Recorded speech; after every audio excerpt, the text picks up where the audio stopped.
اهلا بيكم. طب ليه وعلشان مين والمصلحة مين من الاساس؟ طريق مكسر مكسوم نصين، برصيف مضيق الدنيا، كوبري مبني وكوبري لسه بيتبني، وحديد ومعدات تقيله و15 ونش راكن يا جدعان، بنزينه وعربيات بتفول، وبنك مبني وبنك لسه بيتبني، ونقطه اسعاف وشركه اتصالات وست مواقف ميكروباصات وثلاثه ربع نقل، عربيات بتركن وعربيات بتحمل، وطريق مكسر تاني برصيف مضيق الدنيا، وكمين من ملتقى 4 اتجاهات و4 مطبات متتاليه بكباسين حديد ارضيه، ومصنع سكر و90 عربيه بنجر محمله واقفه بالعرض، واللي سايقها سايق العبط. السؤال: في حد فاهم اي حاجه من الكلام اللي انا بقوله؟ طبعا لا معنى له على الاطلاق. انا نفسي شخصيا مش فاهم معناه. هكذا اللي بيحصل في نادي الزمالك اليوم. مفيش اي حد من جمهور نادي الزمالك العظيم يعرف اللي بيحصل داخل ارجاء احد اعرق الانديه العربيه والمصريه على الاطلاق على مر العصور. نادي الزمالك العظيم نادي ليه تاريخ وباع كبير في القاره الافريقيه، سبحان الله محدش فاهم ولا عارف ايه اللي بيحصل داخل ارجاء نادي الزمالك. دلوقتي وزير الشباب والرياضة بمنتهى الاختصار، وزير الشباب والرياضة لديه القدرة كاملة في إقالة مدير تنفيذي اتعين اللواء حسن موسى مدير اللجنة الثلاثية مدير تنفيذي في نادي الزمالك. تمت إقالته قانونيا صح 100% ومحدش يقدر يتكلم.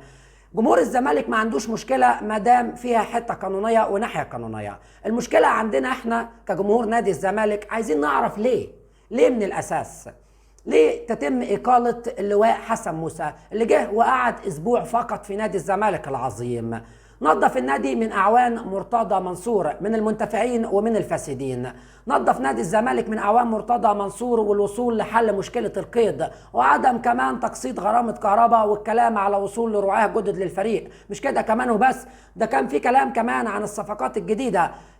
باختصار استقرار نادي الزمالك العظيم. ليه؟ طب يا عم ما تشوحش، مفيش اي مشكلة، خلاص تمت اقالته.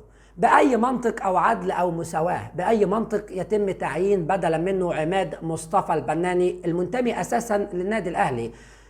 النادي الاهلي وجماهيره العظيمه فوق الراس، بس باي منطق وعدل ومساواه يتم تعيين واحد منتمي للنادي الاهلي اللي هو المفترض نادي منافس ليك في مجال الرياضه؟ سبحان الله، حاجه غريبه. هل اصبح نادي الزمالك وجمهوره العظيم ضعفاء للدرجه دي؟ هل من المنطق سبحان الله ان الكلام ده يحصل في اي نادي في العالم؟ سيبك من ده كله.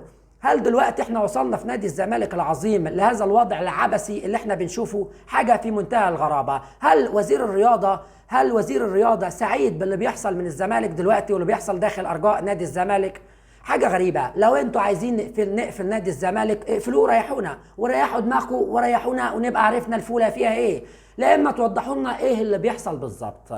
الزمالك محتاج تكاتف من كل ابنائه ومحبينه. الزمالك محتاج ان الدوله، انا شخصيا والله العظيم عن نفسي بناشد الدوله نفسها ان تحمي قطب من احد قطبي كره القدم المصريه، نادي الزمالك. والله العظيم المفترض دلوقتي قرار من الدوله بيطلع باجراء انتخابات نزيهه ومبكره بكوادر جديده لنادي زمالك عظيم. كوادر جديدة أهم حاجة تليق بكيان نادي الزمالك العظيم. فين أبناء نادي الزمالك؟ فين أبناء نادي الزمالك المحبين للكيان المنتمين للنادي الزمالك العظيم؟ أتمنى بمشيئة الرحمن إن احنا نقف على بداية تصحيح المسار. مش هنفضل طول عمرنا في المشاكل والحوارات والوش اللي احنا فيه. احنا ما صدقنا إن الزمالك خلص من أسوأ حقبة في التاريخ، وهي حقبة مجلس مرتضى منصور. نتمنى الدنيا تبدأ بطريقة جديدة وطبيعة جديدة وباحترام جديد وبتعامل جديد بيننا وبين كل الأندية بإذن الله. عموما نتمنى تصحيح المسار لزمالكنا العظيم. دمتم في أمان الله.